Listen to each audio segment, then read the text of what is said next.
आप सभी स्टूडेंट का एक बार फिर से हम स्वागत करते हैं आज की इस महा मैराथन क्लास में। इसके पहले स्टूडेंट हमने आपको लगभग 3 सब्जेक्ट की महा मैराथन क्लास दी थी, जिसमें से आपके लगभग 95% क्वेश्चन एग्जाम में पुटअप हुए थे, आप सबको पता ही होगा। तो आज के इस सेशन में हम आपका जो लास्ट पेपर है टूल इंजीनियरिंग का सब्जेक्ट है, इसका मैराथन क्लास प्रोवाइड करने वाले हैं। इसमें केवल वही क्वेश्चन लिए गए हैं जो हमने आपको 20+ मोस्ट इंपॉर्टेंट क्वेश्चन प्रोवाइड किया था।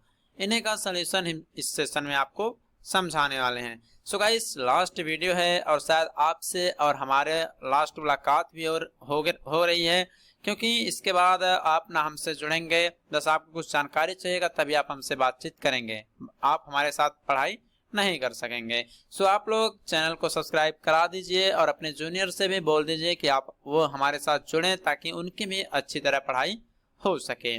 सो चलिए देरी नहीं करते हैं, सीधे स्टार्ट करते हैं। आप लोग भी उत्साहित होंगे, आपका 3 साल कब खत्म हो गया डिप्लोमा का, आपको तो पता ही नहीं चला होगा।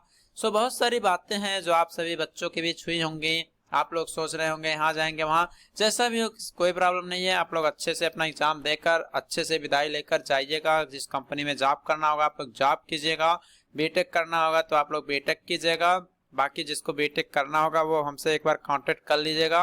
99 19 87 52 53 इस नंबर पर आप लोग व्हाट्सएप मैसेज कर लीजिएगा। गवर्नमेंट कॉलेज में आपको डायरेक्ट एडमिशन बीटेक करने का मौका मिल रहा है, वो भी मैकेनिकल इंजीनियरिंग से, तो आप हमसे बात कर लीजिएगा, आपको हम बता देंगे। बाकी आपको बीच में अभी एक वीडियो भी मिल जाएगी जिसमें आप देखकर समझ जाएंगे कॉलेज के बारे में।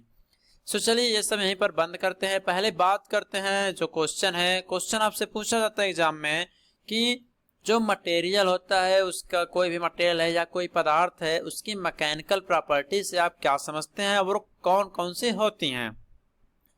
तो बेसिकली जान लीजिए कोई भी पदार्थ है उसकी मैकेनिकल प्रॉपर्टी क्या हो सकती हैं, वो कितना हार्ड मटेरियल है, उसकी सामर्थ्य कैसी है, वह टेंशन वाला है कि कंप्रेशन वाला है, यही सब तो मटेरियल होगा, यही सब तो उसकी प्रॉपर्टी होगी। तो इन्हीं के बारे में आइए हम बातचीत करते हैं। तो सबसे पहले बात करते हैं इसका जो फर्स्ट प्रॉपर्टी है वो है स्ट्रेंथ। क्या है? स्ट्रेंथ। स्ट्रेंथ क्या होता है? स्ट्रेंथ मतलब सामर्थ्य। जैसे कि आपका स्ट्रेंथ क्या है, आपकी स्ट्रेंथ क्या है। जैसे कि मान लीजिए आप 5 किलोग्राम का वेट उठा सकते हैं, 5 किलोग्राम का वेट उठा सकते हैं। इससे अगर 1 ग्राम भी एक्स्ट्रा हुआ, ठीक है, 5.001 ग्राम भी अगर आपका एक्स्ट्रा हुआ तो आप तुरंत फेल हो जाएंगे, मतलब आपको चोट वगैरह लग सकती है। ठीक, तो आप फेल कब हुए? जब 1 ग्राम वेट बढ़ा। तो वही सामर्थ्य आपकी हो गई कि फेल होने के पहले, मतलब आपको चोट वगैरह लगने से पहले जितना भी आपने वेट जो है कवर किया, वही जो है आपका क्या कहा जाता है, उसी को हम कहते हैं आपकी उतनी स्ट्रेंथ है। ओके, तो यहाँ पर यही लिखा गया है कि यदि किसी पदार्थ पर बाह्य बल लगाने से पदार्थ बिना असफल हुए बाह्य बलों को सहन करने की क्षमता रखता है तो इस गुण को पदार्थ की सामर्थ्य कहते हैं, अर्थात पदार्थ का सामर्थ्य स्ट्रेंथ कहते हैं। मतलब क्या होता है कि पदार्थ के फेल होने से तुरंत पहले अधिकतम दाब बिंदु को अल्टीमेट स्ट्रेंथ के नाम से जाना जाता है। जैसे कि आपने स्ट्रेन स्ट्रेस डायग्राम के बारे में आपने पढ़ा होगा, आपने स्ट्रेन स्ट्रेस डायग्राम के बारे में भी आपने पढ़ा होगा, ठीक है। तो यहाँ पर देखते हैं आपका यहाँ तक क्या होता है, आपका यहाँ पर इलास्टिक लिमिट होता है, फिर उसके बाद धीरे धीरे प्लास्टिक, उसके बाद यहाँ पर आपका जो ये होता है या मेन जो है ये आपका अल्टीमेट होता है। मतलब इसके बाद आपका मटेरियल जो फेल होना, फ्रैक्चर होना शुरू हो जाता है।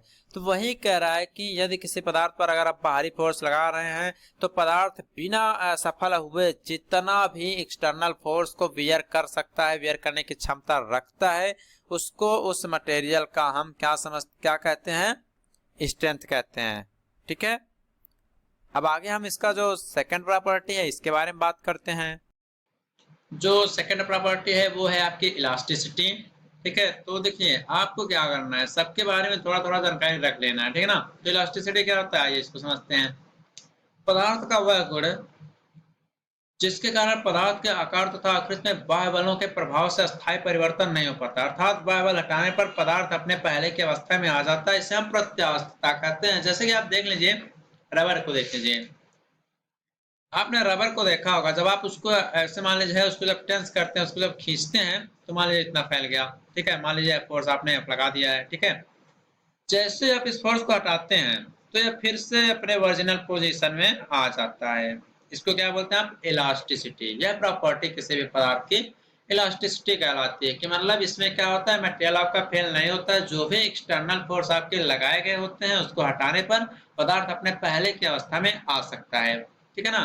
जब आपने स्टेट स्टेट डायग्राम पढ़ा होगा तो आपको हमने बताया था यहाँ पर इलास्टिसिटी तक होता है, मतलब इसके पहले मटेरियल आपका ओरिजिनल पोजीशन में आ सकता है, लेकिन इसके बाद जैसे ही आपका पहुंचेगा धीरे धीरे धीरे धीरे धीरे धीरे आपका अल्टीमेट तक जाएगा, उसके बाद पदार्थ अपने ओरिजिनल पोजीशन में नहीं आ सकता, वह फेल हो जाता है। तो ये आपकी गुण जो है मटेरियल की इलास्टिसिटी कहलाती है, मतलब एक्सटर्नल फोर्स अगर हम हटा लें और मटेरियल अपने प्रारंभिक अवस्था में आ जाता है। प्लास्टिसिटी क्या होता है, इसका सेम टू सेम उल्टा होता है। मतलब क्या होता है, जब आपने ये स्ट्रेन स्ट्रेस डायग्राम पढ़ा था, सब इसी पे रिलेटेड है। जब आपने स्ट्रेन स्ट्रेस डायग्राम पढ़ा था तो आप इसमें देखे थे, ये दो पॉइंट मेन होते हैं। ठीक है, इतना आपका होता है इलास्टिसिटी, इसके बाद मटेरियल जो होता है वो प्लास्टिसिटी में जाना शुरू हो जाता है। तो इसमें प्लास्टिसिटी में कहने का मतलब है, कह रहा है कि अगर किसी भी बॉडी पर हम एक्सटर्नल फोर्स लगा दे रहे हैं, उसकी जो इलास्टिक लिमिट है, मतलब इलास्टिक लिमिट क्या होती है, इलास्टिक लिमिट इसकी ये होती है कि मान लीजिए जितना उसको बढ़ना था वह बढ़ चुका है, उसके बाद अगर आप थोड़ा सा भी खींचेंगे, थोड़ा सा भी फोर्स लगाएंगे तो मटेरियल क्या हो जाएगा, आपका फेल हो जाएगा। ठीक है, तो इलास्टिक लिमिट से अगर हम थोड़ा सा भी अधिक बल लगाते हैं और उसके बाद अगर बल को हटा भी लें, तब भी पदार्थ में अगर स्थायी परिवर्तन हो जाए, मतलब उसके शेप साइज में चेंजेस आ जाते हैं और वह अपने प्रारंभिक स्थिति को प्राप्त नहीं कर पाता है, तो उसको हम क्या बोलते हैं, प्लास्टिकता कहते हैं। इसे हम प्लास्टिसिटी बोलते हैं। कोई मटेरियल है, ठीक है, इसकी लेंथ मान लीजिए यहाँ तक, इसकी लेंथ क्या है, यल है, इस पे आपने फोर्स एफ लगा दिया है, लेंथ बढ़ के आपकी क्या हो गई है, लेंथ बढ़ के यल प्लस डेल्टा एल हो गई, उसके बाद आपने फोर्स को हटा दिया, लेकिन यह प्रारंभिक अवस्था जो इसकी यल थी इस पे नहीं आ पाया, या यल प्लस डेल्टा एल या इससे थोड़ा सा कम रह गया, तो उसको हम प्लास्टिसिटी के नाम से जानते हैं। मतलब कोई बॉडी है, उस पर अगर हम एक्सटर्नल फोर्स लगा दे रहे हैं इलास्टिक लिमिट से अधिक, तो क्या होता है, पदार्थ की आकृति में अस्थायी परिवर्तन हो जाता है, उसके बाद हम फोर्स को चाहे हटाएं या ना हटाएं, और जो बॉडी है वह अपने प्रारंभिक अवस्था में नहीं आ पाती है। इस गुण को हम प्लास्टिकता के नाम से जानते हैं। तो ये आपकी थर्ड प्रॉपर्टी हो गई। आगे हम इसके फोर्थ प्रॉपर्टी की बात करें तो क्या है, डक्टिलिटी है, तन्यता के नाम से इसे आप जानते हैं। ये क्या होता है, डक्टिलिटी मीन्स आप समझ लीजिएगा तार। क्या होता है, एक तार, मतलब किसी मटेरियल की ये जो प्रॉपर्टी होती है, इसके कारण क्या होता है कि जो भी धातु होता है, जो भी पदार्थ होता है, उसको हम पतले तारों के रूप में खींच सकते हैं। ठीक है, जिस धातु का जितना अधिक पतला तार बनाया जा सकता है, वह धातु उतनी ही अधिक तन्य मानी जाती है। मतलब जिस मटेरियल से मैक्सिमम आप लोग उसके छोटे छोटे पतले पतले तार बनाते जाए, वह अधिक तन्य मटेरियल माना जाएगा, वह अधिक डक्टाइल मटेरियल आपका होगा। तो यही हो गया कि इस कारण धातु को हम पतले तारों में खींचते हैं, जो डक्टिलिटी होता है, इसके माध्यम से जो मटेरियल होता है उसके हम पतले पतले तार बना सकते हैं। इसके बाद इसकी जो नेक्स्ट प्रॉपर्टी है टफनेस। टफनेस क्या है, टफनेस का मतलब होता है मोड़ना। जैसे कि मान लीजिए कोई बॉडी है, इसको बीच में से मोड़ देना है, तो इसको बीच में से आप मोड़ दीजिए, इसको आप बीच में से मोड़ दिए हैं, ठीक है, बीच में से मोड़ दिए हैं। आप इसको चाहें तो नीचे साइड से भी मोड़ सकते हैं। तो क्या लिख रहा है, इस गुण के कारण पदार्थ को बिना फ्रैक्चर किए ही मोड़ा जा सकता है। इस गुण के कारण पदार्थ में झटके सहन करने की सामर्थ्य भी उत्पन्न हो जाती है। तो जो टफनेस होता है, ये क्या होता है, तो ये प्रॉपर्टी होती है किसी मटेरियल की। इसमें क्या होता है कि आप किसी भी मटेरियल को बिना उसको फेल किए आप उसको इधर उधर मोड़ सकते हैं, और जिस मटेरियल में यह प्रॉपर्टी होती है उस पे अगर शॉक झटके वगैरह लग रहे हैं तो उसको आसानी से वियर कर सकता है। ये सब आपके छोटे छोटे डिफिनेशन है, ये सब आप आसानी से पढ़ सकते हैं, समझ सकते हैं। हार्डनेस क्या होता है, हार्डनेस क्या होता है, मान लीजिए कोई मटेरियल है, आप उस पर प्रहार किए जा रहे हैं, उस पर कुछ इफेक्ट ही नहीं पड़ रहा है, उस पर खुरच रहे हैं, पत्ती से लेके ब्लेड से लेके हेक्सा से लेके, उस पर कोई इफेक्ट ही नहीं पड़ रहा है, बल्कि मटेरियल उसका विरोध कर रहा है, मतलब वह ऑब्जर्व नहीं कर रहा है। जैसे कि आप देखते होंगे कोई रॉड काटते हैं आसानी से कट जाता है, कोई मटेरियल ऐसा होता है आप काटते रहते हैं उस पर थोड़ा सा इफेक्ट भी नहीं पड़ता है, तो वह हार्ड मटेरियल की कैटेगरी में आता है, जो कि प्रॉपर्टी क्या होती है, हार्डनेस। तो यहाँ पे क्या लिखा गया कि धातुओं का वह गुण जिसके कारण वह घिसने, कटने, खुरचने आदि का विरोध करती है, मटेरियल की हार्डनेस प्रॉपर्टी कहलाती है। गर्म करने पर पदार्थ की जो कठोरता होती है वह कम हो जाती है। क्यों हो जाती है? जैसे कि आप रेल की पटरियों को देखते होंगे, उस पे आप वैसे प्रहार करेंगे तो कोई इफेक्ट नहीं पड़ेगा, लेकिन अगर वह हीट हो जाती है तो इधर उधर वह टेढ़ी मेढ़ी होने लगती है। अभी रिसेंट में ही अगर हम बात करें तो जो आपका लखनऊ है, यहाँ लखनऊ जंक्शन पे रेल की पटरी जो थी वह इतनी गर्मी पड़ रही थी, इतनी गर्मी पड़ रही थी कि वह टेढ़ी हो गई थी। ठीक है, एकदम सांप की तरह बन चुका था वो पटरी। उसके बाद भी उसपे से ट्रेन आपकी चली गई थी। सोच लिए कितना बड़ा खतरा हो सकता था, जबकि आपको पता है कुछ दिन पहले आपके उड़ीसा में घटना हो चुकी थी। तो उसके 15-20 दिन के बाद लखनऊ में भी ऐसी घटना मतलब हो सकते थे, लेकिन अब वो पटरी जो है आपकी पिघल चुकी थी, मतलब टेढ़ा मेढ़ा सर्पिलाकार हो गया था। बट विभाग ने देखा, उसके बाद उसकी रिपेयरिंग हो गई, लेकिन हाँ ट्रेन उसके पहले उस पे से गुजर चुकी थी। ठीक है ना। तो वही है कि मटेरियल जब आपका गर्म किया जाता है तो उसकी जो हार्डनेस है वह घट जाती है, जिससे बहुत सारी आपकी घटनाएं भी हो सकती हैं। तो ये भी एक प्रॉपर्टी होती है किसी भी पदार्थ की। नेक्स्ट है आपका फ्लेक्सिबल। फ्लेक्सिबल मतलब फ्लेक्सिबिलिटी। जैसे कि आप लोग देखते होंगे बहुत सारे रॉड ऐसे आते हैं जिसे आप आसानी से मोड़ देते हैं। जैसे एल्युमिनियम को मान लीजिए आप आसानी से मोड़ देते हैं, किसी आर्क शेप में घुमा देते हैं। उस मान लीजिए सीधा रॉड है, आप इसे किसी आर्क शेप में घुमा देते हैं, किसी भी शेप में घुमा देते हैं, किसी भी शेप में घुमा देते हैं। तो ये आपकी फ्लेक्सिबिलिटी प्रॉपर्टी कहलाती है किसी भी मटेरियल की। यहाँ पर क्या लिखा है कि पदार्थ का वह गुण जिसके कारण पदार्थ को किसी हम आर्क शेप में उसको हम झुका सकते हैं। ठीक है, तो ये आपका हो गया फ्लेक्सिबिलिटी। इसके बाद आपका आता है मेलेबिलिटी। मेलेबिलिटी क्या होता है? मेलेबिलिटी में लिखा क्या है कि इस गुण के कारण पदार्थ को पीटने पर दरार हुए बिना उसे पतली शीट में परिवर्तित किया जाता है। जैसे कि आप बहुत सारे मटेरियल देखे होंगे, बहुत सारी धातुएं ऐसी होती हैं, मान लीजिए कोई धातु है, इसको आप हथौड़े से हैमर से पीट रहे हैं, इसमें कोई भी क्रैकिंग नहीं हो रहा है, बट यह एक पतली सी थिन सी एकदम आपकी क्या हो जा रही है, एक पतली शीट चादर के रूप में आपकी बन जा रही है। वह प्रॉपर्टी आपकी मेलेबिलिटी कहलाती है। मतलब इसमें आप पदार्थ को कितना भी चोट करते जाए, पदार्थ को पीटते जाए, उसमें भी कोई दरार नहीं आएगा, वह टूटेगा नहीं, और बिना टूटे आप उसको एक पतली शीट के रूप में कन्वर्ट कर देंगे। तो यह प्रॉपर्टी जो होती है इसे हम कहते हैं मेलेबिलिटी। ओके, इसके बाद अगर हम आगे बात करें ब्रिटलनेस। ब्रिटलनेस क्या होता है? ब्रिटलनेस मीन्स होता है भंगुरता। क्या होता है? भंगुरता। जैसे कि शीशे वगैरह आपने देखा होगा, शीशे मान लीजिए आपका कोई शीशा है, इस पे आपने पत्थर मार देते चटक जाते हैं, टूटते नहीं चटक जाते हैं। ठीक है, छोटे छोटे छोटे टुकड़े आपके चटक जाते हैं। ठीक है ना। तो यही लिखा गया है किसी धातु में अधिक भार से चोट लगाने पर उसके आकार में बिना परिवर्तन के टूट जाने का गुण जो होता है वो भंगुरता कहलाता है। ठीक है, मतलब कोई शेप साइज नहीं होगा, बस वो अचानक से चटक जाएगा। जैसे आप कहते हैं शीशा चटक गया, वो टूट जाता है। ठीक है ना। तो ये हो गया आपका ब्रिटलनेस। ओके, तो यह प्रॉपर्टी आपकी ब्रिटलनेस हो गई। तो बहुत सारी मैकेनिकल प्रॉपर्टीज थी जो कि हमने आपको ऊपर बता दिया। अब आगे हम आइए चलते हैं क्वेश्चन नंबर 2 की तरफ। जो नेक्स्ट क्वेश्चन है वो कहता है कि आपका हाई स्पीड स्टील से क्या समझते हैं, इसके कितने टाइप्स होते हैं? तो बहुत ही सिंपल है, आप नाम से इसको डिफाइन कर सकते हैं। हाई स्पीड मतलब इसकी जो कटिंग स्पीड होती है, मशीनिंग स्पीड होती है, बहुत ही हाई होती है। ये मटेरियल जो होते हैं इसका जो टूल होता है बहुत ही अच्छा होता है, आप इससे हाई स्पीड पर कटिंग कर सकते हैं। तो इसके बारे में आइए यहाँ पर जानकारी आपको देते हैं। क्या लिखा गया कि हाई स्पीड स्टील के प्रयोग से मशीनिंग स्पीड को बढ़ाया जाता है। जैसे कि जो आपका ये कटिंग टूल मान लीजिए कोई चल रहा है, कोई यूज हो रहा है, इसकी स्पीड को आप फास्ट कर सकते हैं। मशीनिंग स्पीड यही होता है कि आपका काम जो होता है वो बहुत तेजी से होने लगता है। इस स्टील का प्रमुख लक्षण होता है हार्डनेस तथा वियर रेजिस्टेंस होता है। मतलब ये क्या करता है, बहुत ही हार्डनेस टाइप का होता है, और ये इधर उधर का जो रेजिस्टेंस वगैरह होता है उसको वियर करने की क्षमता रखता है। मतलब ये फेल जल्दी नहीं होता है, लोड पड़ जाता है, कोई हार्ड मटेरियल आ गया, मतलब ये ऐसा स्टील होता है जो हाई स्पीड स्टील, इसका नाम से सुन लीजिए। ये जो होता है वियर रेजिस्टेंस होता है, तमाम प्रकार के जो भी मैक्सिमम लोड वगैरह को वियर कर सकता है। यह बहुत ही हार्डनेस होता है, मतलब इसकी हार्डनेस होती है बहुत अधिक होती है। ये स्टील जो होते हैं, इस टाइप के जो स्टील होते हैं हाई स्पीड टाइप के, ये 900 डिग्री सेल्सियस तक भी अपनी कठोरता को बनाए रखते हैं। अगर इनको आप 900 डिग्री सेल्सियस, सोच लीजिए 900 डिग्री सेल्सियस टेम्परेचर तक अगर आप इसको गर्म करते हैं फिर भी इनकी हार्डनेस नहीं जाती है। जबकि हमने आपको पीछे बताया था कि अगर जो पदार्थ मटेरियल को गर्म किया जाता है तो उनकी हार्डनेस कम हो जाती है। बट हाई स्पीड स्टील जो होते हैं अगर आप इसको 900 डिग्री सेल्सियस तक भी गर्म करते हैं फिर भी इनकी कठोरता में, हार्डनेस में ज्यादा अंतर आपको देखने को नहीं मिलेगा।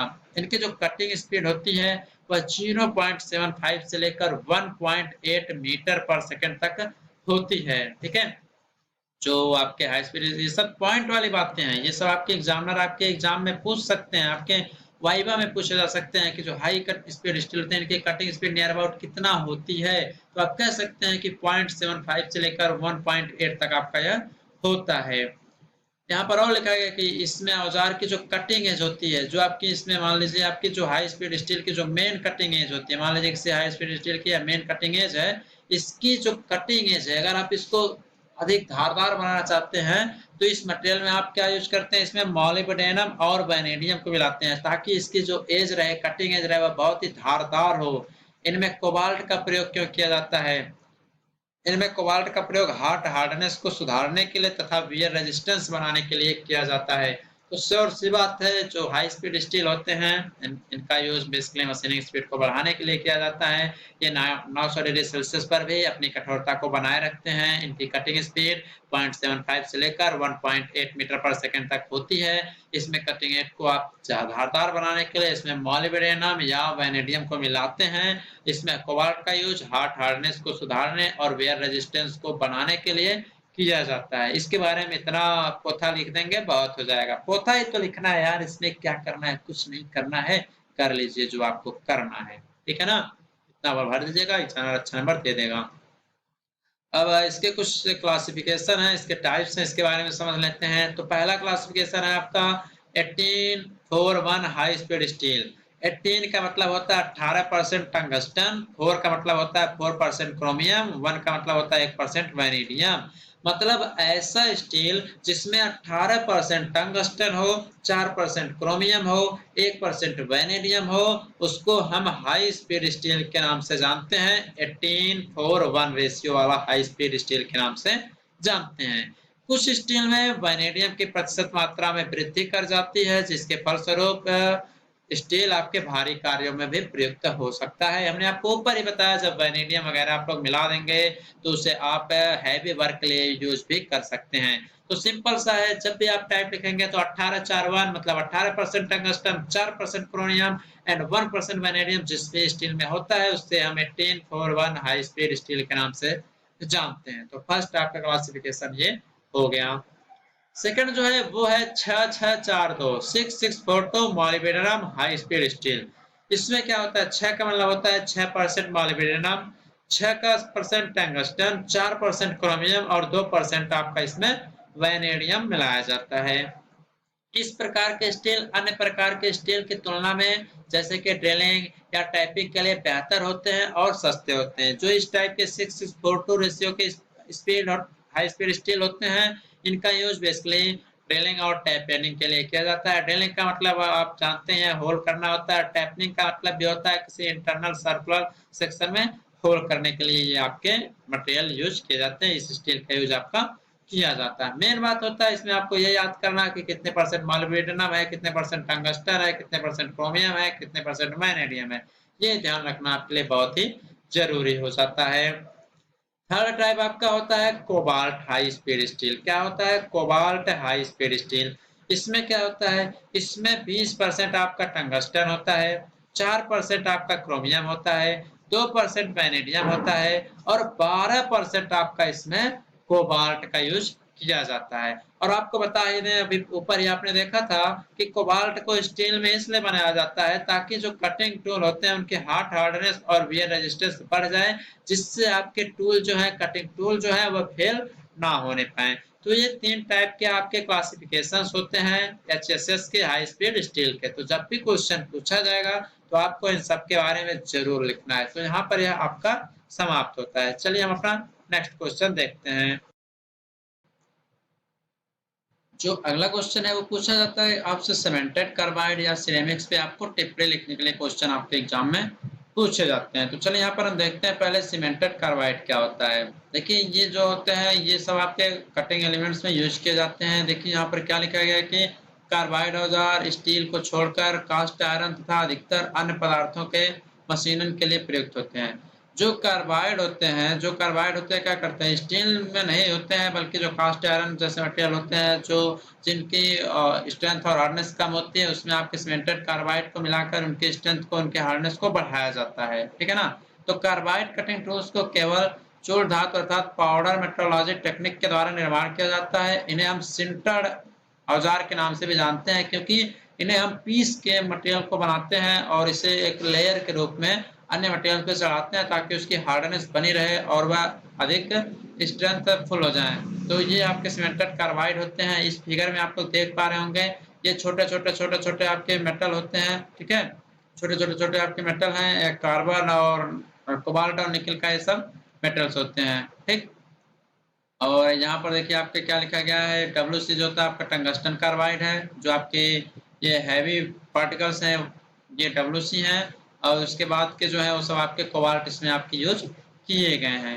इसमें क्या होता है, ये पदार्थ जो मुख्यतः कार्बन टंगस्टन कार्बाइड लगभग 90% और कुछ मात्रा में टाइटेनियम कार्बाइड के कणों को ब्लेंडर के रूप में निकल तथा कोबाल्ट के चूर्ण में मिलाकर वह मोल्ड्स में दबाकर अभीष्ट आकार में प्राप्त किए जाते हैं। ठीक है, इसके बाद इनको 1400 डिग्री सेल्सियस के तापमान पर सिंटरेट कर लिया जाता है, उसको मिला लिया जाता है। इसके फलस्वरूप के ठोस एवं कठोर पदार्थ का भी रूप ले लेते हैं। मतलब ये जो सीमेंटेड कार्बाइड होते हैं इनका यूज मटेरियल को हार्ड करने के लिए किया जाता है। मतलब अलग अलग शेप साइज में इनको बनाया जाता है। आप इस फिगर में देख पा रहे होंगे, कोबाल्ट और निकिल है और ये टंगस्टन कार्बाइड है। आप यहाँ पर देख लीजिए जो ग्रीन कलर का दिख रहा है ये सब जो मेटल हैं ये जो है आपका कोबाल्ट और निकिल का मिक्सअप है और ये अलग अलग पार्टिकल इसमें टंगस्टन कार्बाइड के मिले हुए हैं जिससे इसके स्ट्रेंथ को बढ़ावा मिलता है। साथ ही साथ ये अधिक हार्डनेस भी होते जाते हैं। ठीक है, कठोरता में हीरे के बाद में औजार ही आते हैं। जैसे कि हार्डनेस की बात करें तो हीरे के बाद जो है इन्हीं सब मटेरियल का यूज होता है। ठीक है, अगर हीरे के बाद देखा जाए तो सीमेंटेड कार्बाइड का ही आपके नंबर आएगा। 900 डिग्री सेल्सियस से 1000 तक के तापमान पर भी ये अपनी कठोरता को कायम रखते हैं सीमेंटेड कार्बाइड। यही कारण है कि इनका उपयोग हाई स्पीड पर किया जाता है। इनको हाई स्पीड स्टील की अपेक्षा से 4 से 6 गुना हाई स्पीड चालों पर भी प्रयोग किया जाता है। मतलब जो आपके हाई स्पीड स्टील होते हैं, जो HSS होते हैं, उनकी स्पीड मान लीजिए अगर 5 है तो जो सीमेंटेड कार्बाइड से टूल बने रहेंगे इनकी स्पीड जो है 20 से लेकर 30 गुना। मतलब ये 5 मीटर पर सेकंड की स्पीड से चलेंगे तो अगर ये 5 चल रहा है तो ये चलेगा 20 मीटर पर सेकंड की स्पीड से। ठीक है, इतना अंतर होता है। तो ये भी एक तरह से हार्ड मटेरियल की कैटेगरी में आता है सीमेंटेड कार्बाइड। इसका कोटिंग किया जाता है ताकि मटेरियल आपके हार्ड हो जाए और उसकी स्ट्रेंथ जो है बढ़ जाए। हाई हार्डनेस के लिए इसका यूज भी किया जाता है। तो आपका सीमेंटेड कार्बाइड हो गया। इसके बाद अगर हम बात करें तो बारी आती है आपके सिरेमिक्स मटेरियल की। आपने सिरेमिक्स मटेरियल, सिरेमिक्स पदार्थों के बारे में तो अपने प्रोडक्शन टेक्नोलॉजी सब्जेक्ट में पढ़ा ही होगा।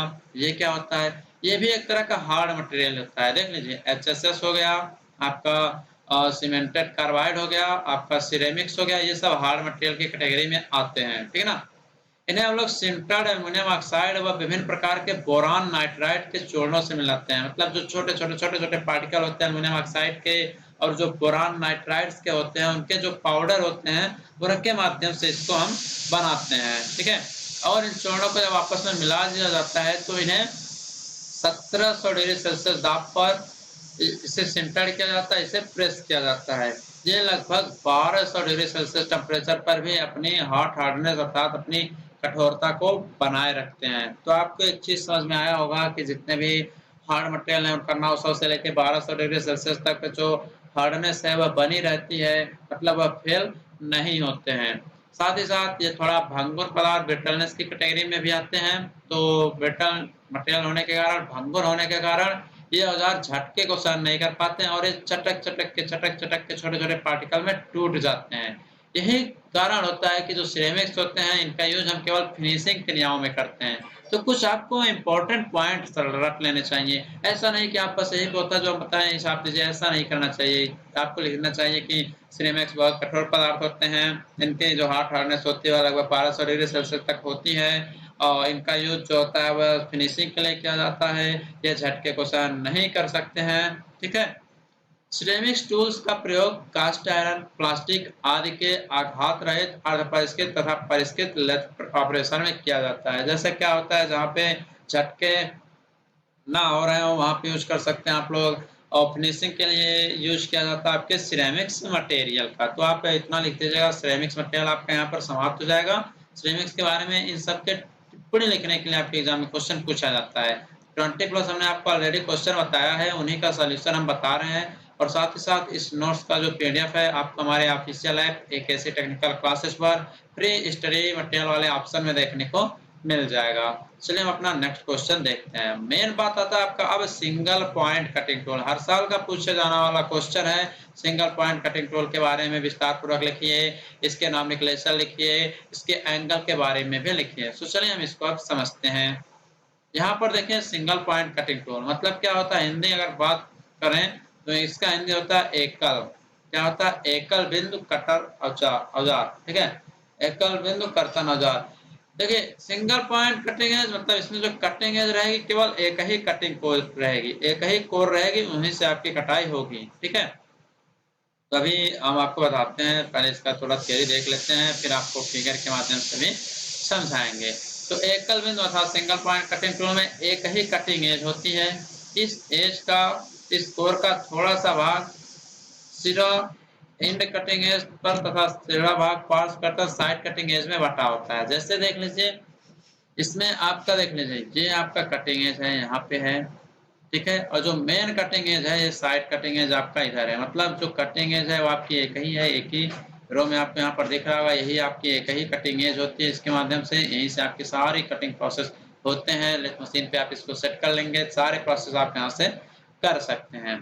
तो यहाँ पर देखिए थोड़ा सा भाग आपका एंड कटिंग एज देखिए इस साइड में होता है, थोड़ा सा भाग आपका यहाँ पर देखिए साइड कटिंग एज में आपको एरो के माध्यम से देखिए यहाँ पर दिखाया गया, इस साइड में आपका बटा होता है। ठीक है ना। अब यहाँ पर थोड़ा सा और लिखा गया, इसके बारे में भी समझते हैं, इसको थोड़ा इरेज करते हैं तब आपको और अच्छे से समझ में आएगा। यहाँ पर लिखा है इसकी नोज पर अल्प त्रिज्या था स्मॉल रेडियस की गोलाई बनी होती है। ये जो नोज है इसमें देखिए पूरा कोन बना है, लेकिन यहाँ पर ऐसे थोड़ा सा रेडियस टाइप का बना दिया जाता है, कर्व टाइप का बना होता है। ठीक है, कटिंग टूल के शैंक के अनुप्रस्थ का सामर्थ्य स्क्वायर होते हैं। ये जो है आपका, ये देखिए आपका ये क्या है, ये पूरा आपका शैंक है, आप देख पा रहे होंगे ये आपका क्या है, शैंक है। ये आपका देखिए रेक्टेंगुलर है, या इसे आप सर्किल की तरह भी बना सकते हैं। वैसे इसी शंख को हम लोग मशीन के जो जा होता है उसमें इसी को हम लोग फंसाते हैं। ठीक ना।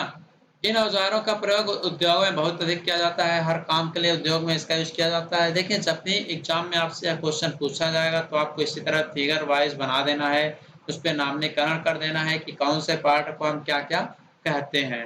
ओके, तो आपका सिंगल पॉइंट कटिंग टूल हो गया। अब इसके जो सभी नाम है इसके बारे में थोड़ी थोड़ी आइए जानकारी आपको देते हैं। यहाँ पर थोड़ी सी जानकारी देना चाहेंगे आप लोगों को, सो आप लोग देख लीजिए। जैसे सब लोग इसके बाद कुछ सोचे होंगे क्या करना है क्या नहीं करना है, तो आप इसको देख लीजिए, उसके बाद हम आगे कंटिन्यू करते हैं।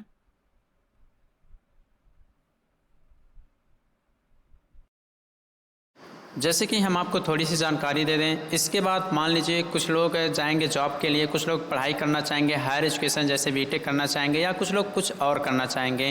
तो अगर आप में से कोई भी स्टूडेंट बीटेक करना चाहते हैं, वो भी गवर्नमेंट कॉलेज से डायरेक्ट एडमिशन के साथ, वो भी गवर्नमेंट कॉलेज, और वह कॉलेज स्थित है आपके उत्तर प्रदेश की राजधानी लखनऊ में, जहां पे आपको मैकेनिकल इंजीनियरिंग की गवर्नमेंट डिग्री मिलेगी। साथ ही साथ आपको वहां पर सारी फैसिलिटीज़ दी जाएंगी। जैसे कि यहां पर कुछ फैसिलिटीज़ के बारे में आपको हम जानकारी देना चाहते हैं।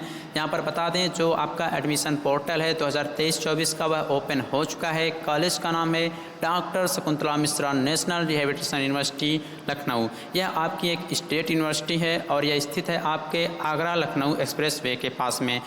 यह एक गवर्नमेंट कॉलेज है और यह जुड़ा हुआ है, आपने सुना होगा आईईटी लखनऊ के बारे में। किसके बारे में? आईईटी लखनऊ के बारे में अगर आपने सुना होगा, institute of engineering and technology Lucknow, institute of engineering and technology Lucknow, तो यह कॉलेज वहाँ से रिलेट करता है। तो सोच लीजिए जो आईआईटी लखनऊ है वह अपने आप में ही एक बहुत बड़ा कॉलेज है और बहुत ही फेमस कॉलेज है। लोग उसमें एडमिशन पाने के लिए तरस जाते हैं, अच्छे अच्छे रैंक आते हैं, उसके बाद भी एडमिशन नहीं हो पाते हैं। तो यह जो आपका डॉक्टर शकुंतला मिश्रा यूनिवर्सिटी लखनऊ, जिसे आप सिंपल फॉर्म में बोलते हैं, अगर आप यहाँ से इंजीनियरिंग करेंगे तो इसका नाम हो जाएगा IET DSMRU लखनऊ। तो आप यहाँ से एक बार अपना पढ़ाई ज़रूर करने की सोचिएगा। सो अगर आपको और किसी भी प्रकार का प्रॉब्लम आ रहा हो तो आप दिए हुए नंबर पर एक बार व्हाट्सएप मैसेज ज़रूर कर लीजिएगा। एक बार फिर से नंबर नोट कर लीजिए 9919875253। आपको यह बहुत ही सुनहरा मौका है आपके पास कि आप किसी गवर्नमेंट कॉलेज से अपना बीटेक की डिग्री ले सकें और आप यहां पर लेटरल एंट्री में डायरेक्ट एडमिशन ले सकते हैं, चाहे आपने CUET का फॉर्म भरा हो या ना भरा हो।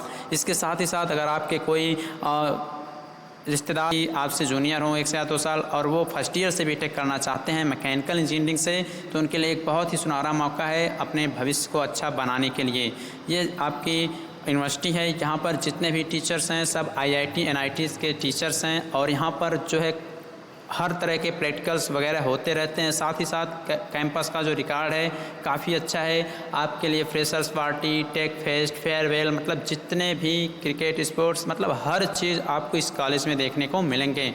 तो हमारा कहना यही है कि आप लोग एक बार कॉलेज की साइट पर विजिट ज़रूर करें। बाकी अगर आपको कोई भी और इन्फॉर्मेशन चाहिए एडमिशन से रिलेटेड तो आप कांटेक्ट कर सकते हैं इस दिए हुए नंबर पर 9919875253 9919875253। इस दिए हुए नंबर पर आप व्हाट्सएप मैसेज करके कॉलेज के बारे में बहुत सारी जानकारियां ले सकते हैं या आप कॉलेज की वेबसाइट पर जाकर भी सारा एडमिशन प्रोसेस खुद से कर सकते हैं। किसी को अगर एडमिशन करने में कोई प्रॉब्लम आ रही हो, वह अपना रजिस्ट्रेशन नहीं कर पा रहे हैं, तो आप जो हमने आपको अभी व्हाट्सएप नंबर प्रोवाइड किया था उस पर आप व्हाट्सएप मैसेज कर सकते हैं। जो सीटें हैं वह लिमिटेड हैं, सो आप बिना किसी देरी के एक बार कॉलेज में विजिट ज़रूर कीजिए।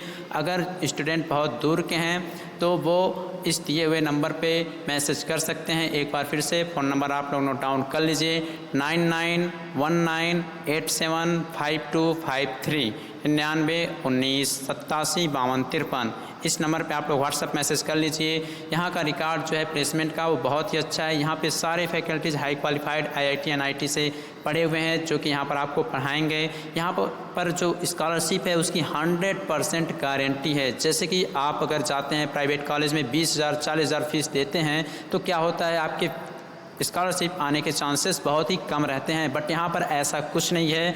आपकी 100% स्कॉलरशिप वापसी हो जाएगी। साथ ही साथ यहाँ लैब फैकल्टीज अवेलेबल हैं और आपकी यह स्टेट गवर्नमेंट यूनिवर्सिटी है, सबसे बड़ी बात। और यहाँ पर सब कुछ अच्छा है। और आप अगर मैकेनिकल इंजीनियरिंग से सोचते हैं कि अगर हम मैकेनिकल इंजीनियरिंग से बीटेक कर दें तो क्या हम सेटल हो पाएंगे, तो देखिए ये सभी लोग सोचते हैं किसी भी ब्रांच में कुछ भी कोई करता हो तो बहुत ही अपॉर्चुनिटी है आपके पास कि आप डायरेक्ट एडमिशन ले सकते हैं, लेटरल एंट्री में बीटेक कर सकते हैं।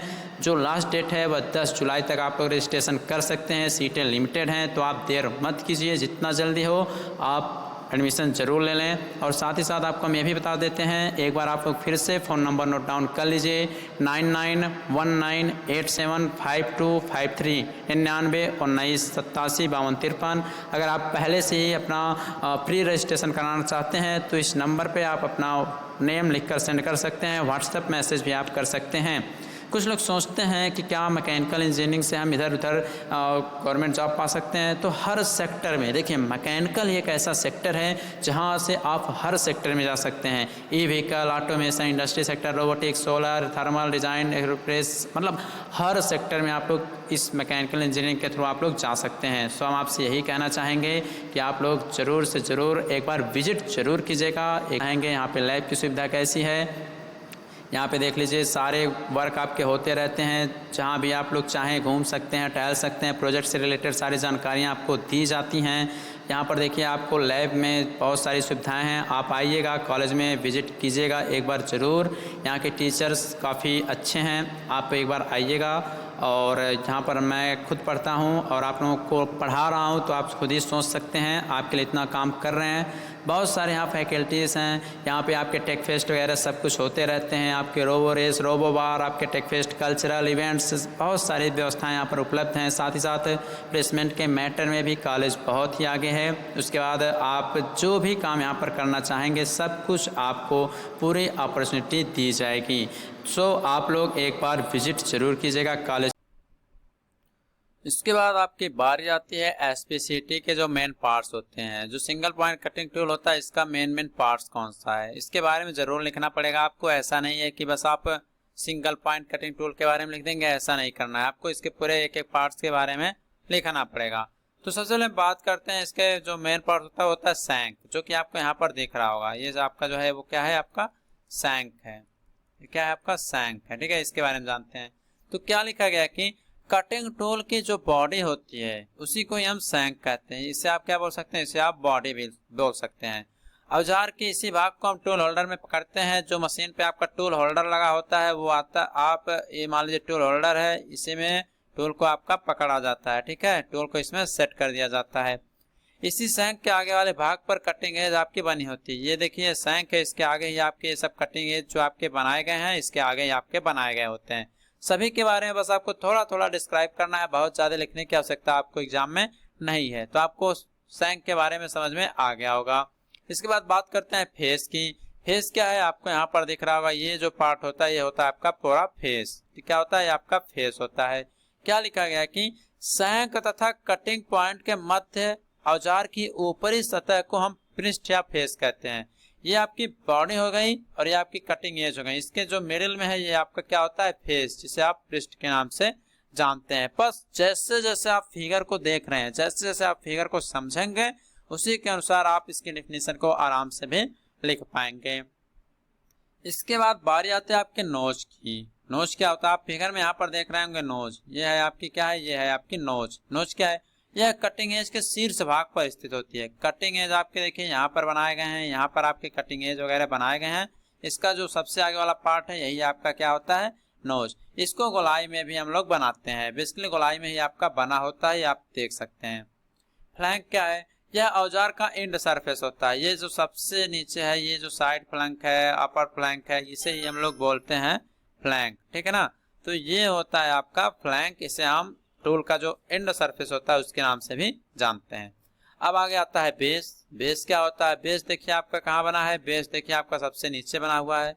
जैसे कि कोई भी मशीन अगर आपको सेट करनी रहती है तो उसके लिए आप लोग एक बेस बनाते हैं। तो यही आपका बेस होता है जिसपे सारे उसके अलग अलग मेंबर्स स्थित होते हैं। तो यही लिखा गया, टूल सैंक को सहारने वाले भाग को हम लोग आधार कहते हैं, बेस कहते हैं। मतलब जो टूल का सैंक होता है उसको कहीं ना कहीं तो सेट करना पड़ता है, उसको हम बेस के नाम से जानते हैं।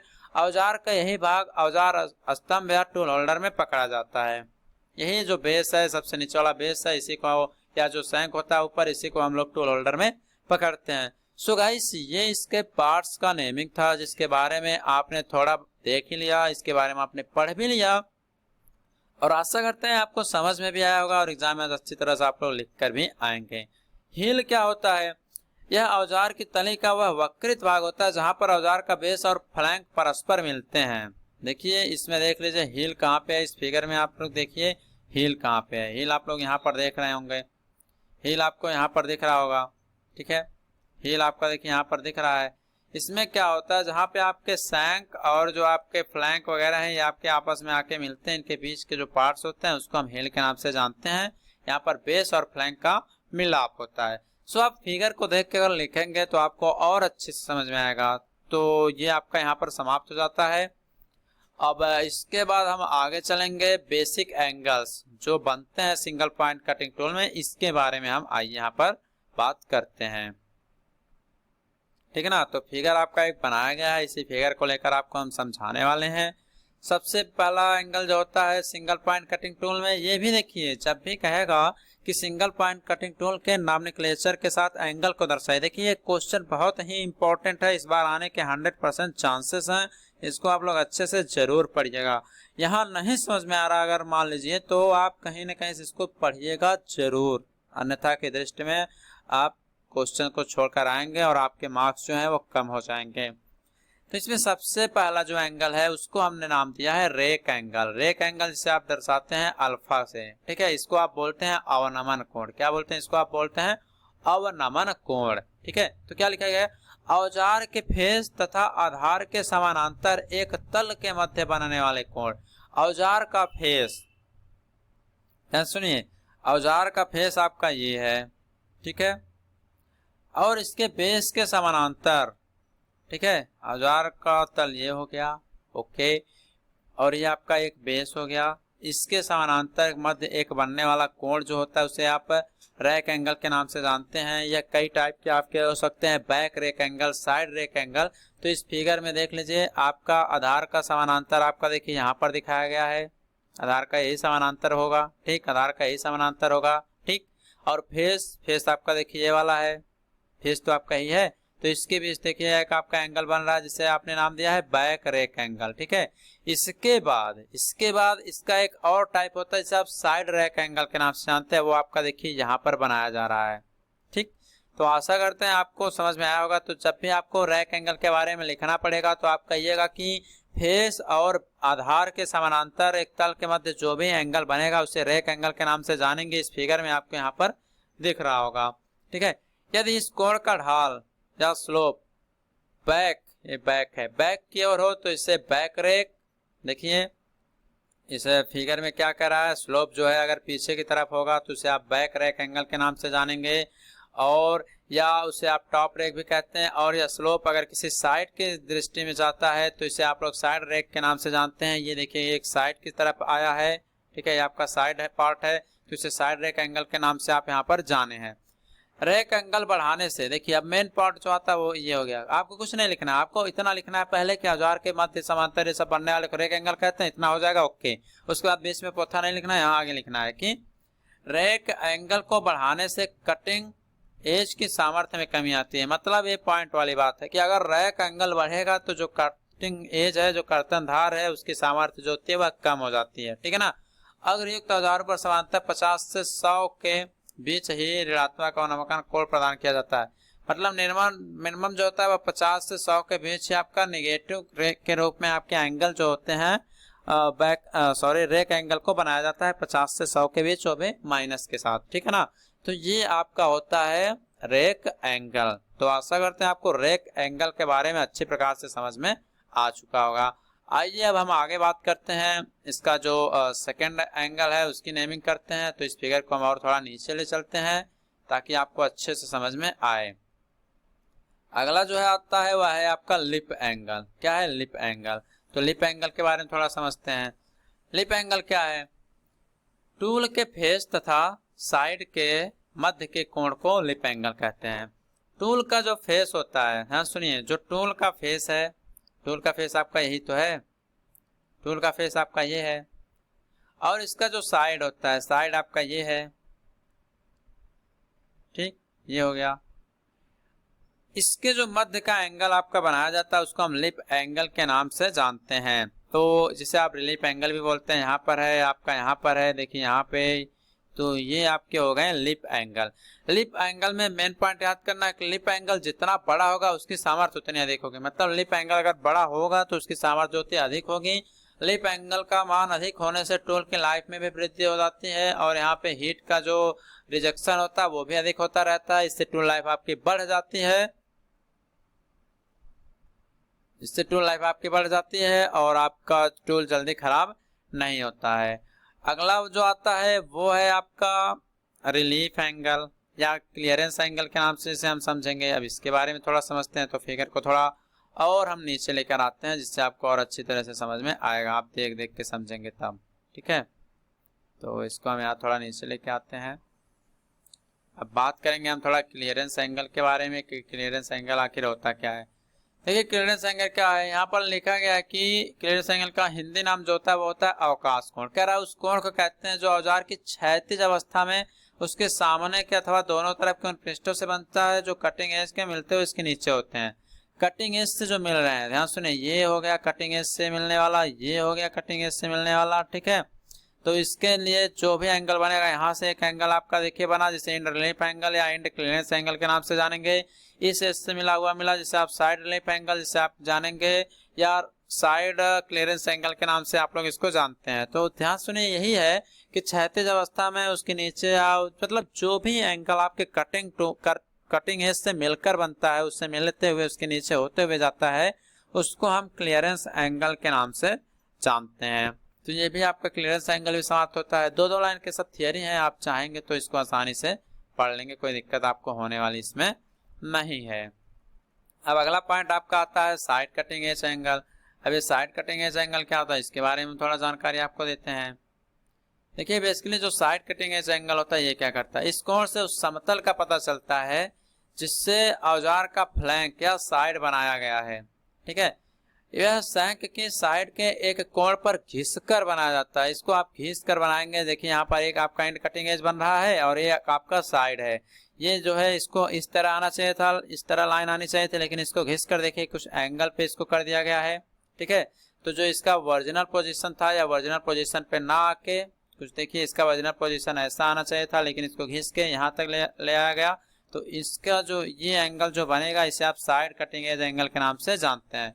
लेथ मशीनों के लिए जो साइड कटिंग एज एंगल का मान होता है वह 0 से 90 डिग्री तक रखा जाता है। मतलब इसे में इस एंगल को आप लोग बार बार बदलते रहते हैं। सो गाइस, ये था आपका सिंगल पॉइंट कटिंग टूल का एंगल का नॉमेनक्लेचर। इसको आप लोग अच्छे से जरूर समझ लीजिएगा। बाकी कोई प्रॉब्लम हो रही है तो आप कमेंट बॉक्स में अपना कमेंट छोड़ सकते हैं। पीडीएफ नोट्स जो है हम आपको प्रोवाइड कर देंगे अपने official app AKC technical classes पर फ्री में। उसका कोई कास्ट आपसे नहीं लिया जा रहा है। आप फ्री स्टडी मटेरियल में जाएंगे, वहां से देखकर इसको पूरा नोट डाउन कर सकते हैं, अपनी पढ़ाई भी कर सकते हैं। सो सिंगल पॉइंट कटिंग टूल यहाँ पर समाप्त हो जाता है। इंपॉर्टेंट टॉपिक है, इसको छोड़िएगा मत, पढ़िएगा जरूर। आइए आगे हम बात करते हैं मल्टी पॉइंट कटिंग टूल के बारे में। अब इसी से रिलेटेड आपका आता है मल्टी पॉइंट कटिंग टूल। आपने single point SPCT single point cutting tool के बारे में समझ लिया। अब आप पढ़ेंगे MPCT multi point cutting tool के बारे में। इनमें कभी कभी अंतर लिखने के लिए आपके एग्जाम में क्वेश्चन पूछा जाता है, तो इसके बारे में समझते हैं। सिंगल पॉइंट में हमने देखा कि जो कटिंग एज था वो एक ही था, लेकिन मल्टी पॉइंट में जो कटिंग एज होंगे वह 2 या 2 से अधिक कटिंग एज आपके यूज किए जाएंगे। जैसे कि आप देखे होंगे ड्रिलिंग मशीन में, ड्रिल मशीन आप देखे होंगे, उसमें बहुत सारे ऐसे बनी होती हैं आपके, एक कटिंग एज होती हैं, वही जो है आगे आपकी बढ़ती जाती हैं, होल को साफ करते हुए जाती हैं, ताकि और कोई परेशानी ना आए और आपके अच्छी तरह से होल होते जाएं और सारे जो होल हैं फिनिशिंग कैटेगरी में आते रहते हैं, क्योंकि बहुत सारे कटिंग एज उसमें लगे होते हैं। तो यहाँ पर वही लिखा गया कि मल्टी पॉइंट कटिंग टूल ऐसे कटिंग टूल होते हैं जिनमें एक से अधिक कटिंग एज होती है। उदाहरण के लिए आपका मिलिंग कटर हो गया। मिलिंग कटर आपने देखा होगा, ऐसे आपका सर्पिला का गोलाकार का होता है, ऐसे ऐसे ऐसे, ये सब आपके जो बाहर दिखाई गई ये सब कटिंग एज आपकी होती हैं। ड्रिल होता है, ब्रोचिंग होता है, आपका रीमर्स होता है, ग्राइंडिंग व्हील्स वगैरह होते हैं, ये सब आपके मल्टी पॉइंट कटिंग टूल की कैटेगरी में आते हैं। तो इसके कुछ टाइप्स हैं, उसके बारे में हम समझेंगे।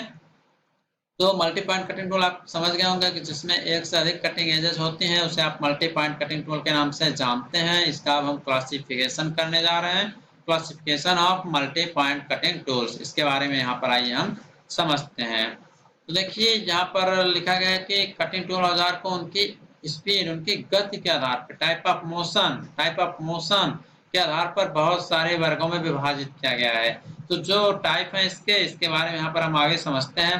पहला टाइप होता है कि linear motion multi point cutting tool, मतलब रेखीय गति बहुबिंदु कर्तन औजार। इसमें क्या होता है, इसमें लिखा गया कि इस वर्ग के अंतर्गत ऐसे बहुबिंदु कटिंग टूल आते हैं जो कटिंग के दौरान लीनियर मोशन करते हैं। उदाहरण के लिए ब्रोच क्या करता है, मान लीजिए इसमें कुछ आपका करना है तो होल वगैरह, तो ऐसे ऐसे आपका लीनियर ही है आपका, इसमें इसको बस यहाँ पे ऐसे मान लीजिए यहाँ पे कुछ करना है तो इस पे आपको रख दिया जाएगा और यह रोटेट नहीं होगा, धीरे धीरे धीरे आपका अंदर जो है सारा प्रोसेस या करता हुआ चला जाएगा। यह लीनियरी मोशन में आपका काम को करता है, ठीक है ना।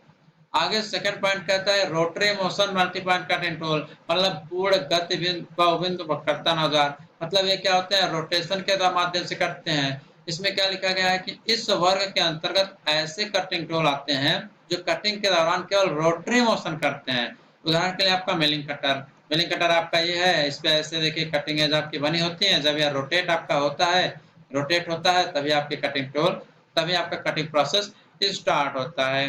तो रेखीय में क्या होता है, ओनली लीनियर मोशन के दौरान आपकी कटिंग होती है।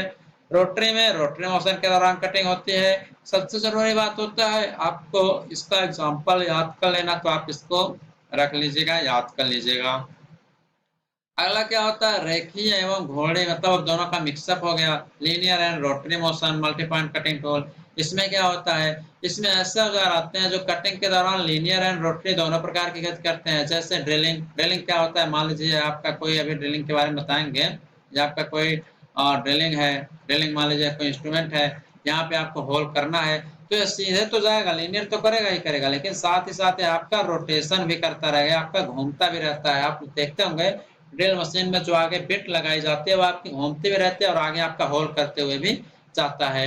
रीमर भी वही होता है, रीमर भी ड्रिल की तरह ही होता है। ये क्या करता है, जो पहले से फिनिश्ड, पहले से जो होल होते हैं उसको और फिनिश करता है। जो आपके बोरिंग टूल होते हैं वो भी आपके linear and rotary motion multi point cutting tool के अंतर्गत आते हैं। सो स्टूडेंट, ये था आपका मल्टी पॉइंट कटिंग टूल और इसका क्लासिफिकेशन। जब भी एग्जाम में आएगा पूरी तरह से आपको लिखना है। एक बार फिर से सुन लीजिए, एक अभी क्वेश्चन को एग्जाम में आपको छोड़कर नहीं आना है। अब बात करते हैं यहाँ पर रीमर्स। रीमर्स के बारे में आपसे एग्जाम में क्वेश्चन पूछा जाता है कि रीमर्स क्या होते हैं, इस पे टिप्पणी लिखिए। तो देखिए, वही हमने बताया, ये है आपका रीमर टूल। पहले फिगर समझ लीजिए, ये है आपका रीमर टूल। ये मल्टी पॉइंट कटिंग टूल होता है, क्योंकि इसमें देखिए 1 एज, 2 एज, 3 एज, 4 एज, मतलब 5-7, मतलब एक से अधिक एजेस इस पे बनी होती हैं। इसको आप टूल होल्डर में फंसा देते हैं और आपका काम जो है आगे चलता रहता है। यहाँ पर देख लीजिए इसका, यहाँ पे एक टॉप व्यू फ्रंट व्यू बनाया गया है। कटिंग कोर की इतनी लंबाई आपकी दी गई है, ये बॉडी वगैरह है, ये क्लियरेंस एंगल इतना दिया गया है, ये इसका सैंक है जो कि आपके टूल होल्डर में लगाया जाता है। टोटल लंबाई इतनी है। ये देखिए इस तरह से इसका, अगर फ्रंट से देखेंगे तो आप, साइड से देखेंगे तो आपका ऐसा देखेगा, फ्रंट साइड जिसमें देखना हो, ठीक है ना। तो इसके बारे में ये समझते हैं पहले होता क्या है। तो देखिए बेसिकली क्या होता है, रीमर जो होता है ये हाई कार्बन स्टील या हाई स्पीड स्टील के बनाए जाते हैं। क्यों इनको इस मटेरियल का बनाया जाता है, क्योंकि अब मान लीजिए होल करना रहता है कहीं पे, या होल पहले से किया गया होल होता है, उसको साफ वगैरह करना रहता है, तो रीमर्स का ही आपका यूज किया जाता है उसको फिनिशिंग टच देने के लिए, ठीक है।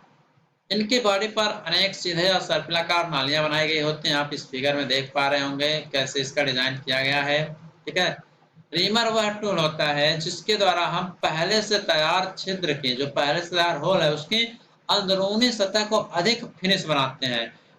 चित्र के आकार को बढ़ाकर उसको चित्र के आकार को बढ़ाकर उसको एक विशेष फिटिंग के लिए एक्यूरेसी प्रदान करता है। देखिए थोड़ा आप इसको सही कर लीजिएगा। यह क्या होता है, छिद्र है, ये क्या है, यह है छिद्र। टाइपिंग में मिस्टेक हो जाता है। क्या करता है, मान लीजिए कोई होल है, ठीक है, ये कोई होल पहले से ड्रिलिंग मशीन के द्वारा कर दिया गया है, ठीक। इसमें कहीं ना कहीं ऐसे कुछ पार्टिकल पड़े रहेंगे अंदर, मान लीजिए यहाँ पे कोरी कोने होने में पड़े रहेंगे। तो जो रीमर होता है इसको एक बार अंदर इसमें फिर डाला जाता है, उसके बाद ये क्या करता है, रोटेट करके इसको एक फिनिशिंग टच देता है अंदर। इस तरह से आपका अंदर पूरी तरह क्लीन हो जाता है। तो रीमर का वही काम होता है कि पहले से जो होल किए गए होते हैं, पहले से जो छिद्र किए गए होते हैं, उसके आंतरिक पार्ट को एक अच्छा फिनिशिंग के रूप में बनाने के लिए आप लोग रीमर का यूज करते हैं, ताकि एक्यूरेसी आपकी अच्छी तरह से प्राप्त हो सके। तो यह आपका रीमर होता है। बाकी अगर एग्जाम में पूछेगा तो आप इस ऊपर वाले फिगर को बना दीजिएगा, इस तरह से इसके नामकरण को कर दीजिएगा। और बाकी इस पे तो घोष घास दिए हैं, तो हम पीडीएफ भेज देंगे। इसको कौन कौन से करने के मेथड होते हैं हम इसके बारे में समझते हैं। तो रीमिंग करने के बहुत सारे मेथड हैं। जैसे आप लोग देखे होंगे जो कारपेंटर होते हैं वो पहले के समय में क्या करते थे, जब ये मशीनें नहीं आई थी तो एक हाथ से होता था, उसको फंसा के ऐसे धागे से लपेट के उसके रोटेट कराते थे, जिससे आपके दरवाजे होते थे उसमें होल किया जाता था, जिसमें आप अपना सिटकनी वगैरह को बंद करते थे, ठीक है ना। वो भी आपका एक रीमर था, ठीक। वो क्या करता था, अंदर के सारे जो धूल गर्दे फटे होते थे उसको सही करता था। तो रीमिंग का जो मेथड है क्या करता है, इसको दो तरह से आप कर सकते हैं। तो वर्कशॉप में उपलब्ध उपकरणों के आधार पर फिनिशिंग की आवश्यकता को देखते हुए रीमिंग का दो प्रकार से यहाँ पर निर्धारण आपका किया गया है। पहला क्या है, रीमिंग बाय हैंड, मतलब हाथ के द्वारा रीमिंग। दूसरा है रीमिंग बाय मशीन, मतलब मशीन के द्वारा रीमिंग करना, ठीक है ना। तो मेथड आपके इसमें है, तो थोड़ा-थोड़ा दोनों के बारे में हम यहाँ पर जान लेते हैं कि क्या-क्या सावधानियाँ आपको बरतनी चाहिए। तो जब हैंड से करेंगे रीमिंग बाय हैंड, तो इसमें क्या करेंगे, यदि जाप छोटा है तो उसे भली-भांत प्रकार से वॉइस में या फिक्सर्स में आपको पकड़ लेना चाहिए। रीमर तथा होल को आपको अच्छी तरह से साफ कर लेना चाहिए कि कहीं उसमें कोई कंकड़ वगैरह तो नहीं फँस गए हैं। पता चले आप मशीन को डालें, उसके बाद आपका टूल बिट ही टूट जाए। हालाँकि टूटेगा नहीं, हार्ड मटेरियल का बनाया जाता है। होल का आकार जो होता है रीमर के आकार से 3% से अधिक छोटा नहीं होना चाहिए। ड्रिल होल को मापकर पहले आपको चेक कर लेना चाहिए कि जिसमें आपको रीमिंग करने की आवश्यकता है, जिस होल में करने की आवश्यकता है, क्या उसका साइज सही है या नहीं है, कितने परसेंट आपका है, कितने परसेंट नहीं है। रीमर के टैंक जो पीछे गए तो उसको फंसाने के लिए टेप रेंच का प्रयोग करना चाहिए, जिससे दोनों हाथों से संतुलित बल लगाकर रीमर को अच्छी प्रकार से घुमाया जा सके। मतलब जो उसका जैसे आप ग्रिप होता है ना बैट में पकड़ने लायक कि हाँ ग्रिप अच्छा है तो शॉट लगेगा, टाइमिंग अच्छी होगी, तो उसी तरह से इसमें भी आपका ग्रिप की तरह होता है, जिसे आप टैप रेंच के नाम से समझते हैं। और आप उसको जब पकड़ के काम को करते हैं तो आपको ज्यादा बल नहीं लगाना पड़ता है। छिद्र में रीमर को सीधा घुमाना चाहिए तथा क्लॉकवाइज भी घुमाते रहना चाहिए। आपको देखिए क्लॉकवाइज रोटेशन में ही ये अपना काम करेगा और एंटी क्लॉकवाइज में वो बाहर आएगा और उससे भी स्मूथनेस आपको मिलेगी। तो ये कुछ पॉइंट हैं, इसके बारे में थोड़ा आपको बता दे रहे हैं, बस ये था लिखा गया कुछ नहीं। सिक्स्थ है कि रीमर पर हल्का दबाव देकर उसे घुमाने में अधिक बल लगाना चाहिए। थोड़ा-थोड़ा फोर्स लगाइए और फोर्स ज़्यादा लगना चाहिए, प्रेशर कम रहे। कटिंग को स्मूथ बनाने के लिए हाई लुब्रिकेंट का भी उपयोग करना चाहिए। लुब्रिकेंट नहीं रहेगा तो वह हीट भी हो सकता है, तो वहाँ पर लुब्रिकेंट की भी आपको आवश्यकता पड़ सकती है। कार्य की समाप्ति होने पर ऐसा नहीं कहीं पे फेंक दीजिए, उसको एक उचित स्थान पर रख दीजिए ताकि आगे आपको तो यूज़ पड़ेगा ही पड़ेगा। तो यूज़ के अनुसार आप उसको अच्छी जगह ज़रूर रखा करें। सेकंड है आपका मशीन द्वारा रीमिंग करने का मेथड। इसमें क्या होता है कि जॉब जो होता है, जो वर्कपीस होता है, उसको मशीन बेड या फिक्सर्स में सही प्रकार से आपको क्लैंप कर लेना चाहिए, क्योंकि ये हाथ से तो किया नहीं जा रहा है कि चाहे जब रोक देंगे, मशीन के द्वारा हो रहा है, स्पीड ज़्यादा होगी, कुछ भी हो सकता है, इसलिए जो भी काम रहे सही से फिट करना चाहिए, सही से क्लैंपिंग इसको करना चाहिए। सेकंड है मशीन के स्पिंडल में उचित साइज का रीमर जो है आपको ठीक से फिट कर देना चाहिए ताकि बाद में कोई प्रॉब्लम ना हो, उसमें वाइब्रेशन की कंडीशन ना आने पाए। थर्ड हो रहा है कि रीमिंग करने से पहले ही होल में तथा स्पिंडल पर मोबिल ऑयल या लुब्रिकेंट कोई भी आप लोग यूज कर सकते हैं, नहीं तो आपका फ्रिक्शन जनरेट हो सकता है, हीट अधिक जनरेट होगी तो आपके मटेरियल में और आप जिसमें होल कर रहे हैं वो वर्कपीस भी खराब आपका हो सकता है। फोर्थ आपका कह रहा है कि रीमिंग करते समय हैंडल बहुत समझ के साथ धीरे-धीरे आपको नीचे लाना चाहिए। ऐसा नहीं कि लाओ तुरंत हम भिड़ा दिए हैं, तुरंत काम आपका हो जाए झटके में, ऐसा नहीं होना चाहिए। रीमिंग के समय आपको ये ध्यान रखना चाहिए कि कड़कड़ाहट की आवाज़ नहीं होना चाहिए। अगर कड़कड़ाहट की आवाज़ आ रही है तो समझ लीजिए कुछ न कुछ दिक्कतें हैं, तो आपको निकाल के फिर से जो रीमिंग की बिट होती है, रीमर होता है, बिट होता है, उसको सही से फिट करना चाहिए, नहीं तो बाद में दुर्घटना आपके साथ हो सकती है। सिक्स्थ कह रहा है रीमर की स्पीड ड्रिलिंग की तुलना में बहुत कम रखी जाती है, इससे रीमर आपका जल्दी गर्म नहीं होता है। जैसे ड्रिलिंग क्या होता है उसकी गति ज़्यादा इसलिए रखी जाती है क्योंकि पहली बार तो एक तो होल करना रहता है, तो ज़्यादा लोड पड़ता है उस पर, तो इसलिए स्पीड उसकी बढ़ा दी जाती है। लेकिन रीमर क्या होता है उस होल को सही करता है तो उसकी स्पीड कम रहती है, तब भी कोई फर्क नहीं पड़ता। ज़्यादा रहेगा तो वह हीट होकर खराब हो सकता है। 7 पॉइंट आपको ध्यान रखना चाहिए मशीन द्वारा रीमिंग करने पे, काज समाप्त होने पर रीमर को चलते हुए बाहर निकाल देना चाहिए। ऐसा नहीं है कि होल में घुसा ही है और आप वहीं पे बंद कर दें, तो ऐसा कर देंगे तो क्या होगा, वो बाहर निकलेगा ही नहीं। तो चलता ही रहे, तुरंत आप उसको बाहर निकाल दें। तो ये सारे कंडीशंस होते हैं। तो यहाँ पर आपका जो रीमर टॉपिक है ये भी आपका समाप्त हो जाता है। तो इसके बारे में आशा करते हैं आप लोग पूरा लिख लेंगे। अगर इतना बड़ा पोथा आपको पढ़ा दिया गया है तो आप इसके बारे में अच्छी तरह से लिख सकते हैं। आइए अपना नेक्स्ट टॉपिक हम देखते हैं। अब बात करते हैं आपका ट्विस्ट ड्रिल। ट्विस्ट ड्रिल क्या होता है इसके बारे में आइए जानकारी लेते हैं।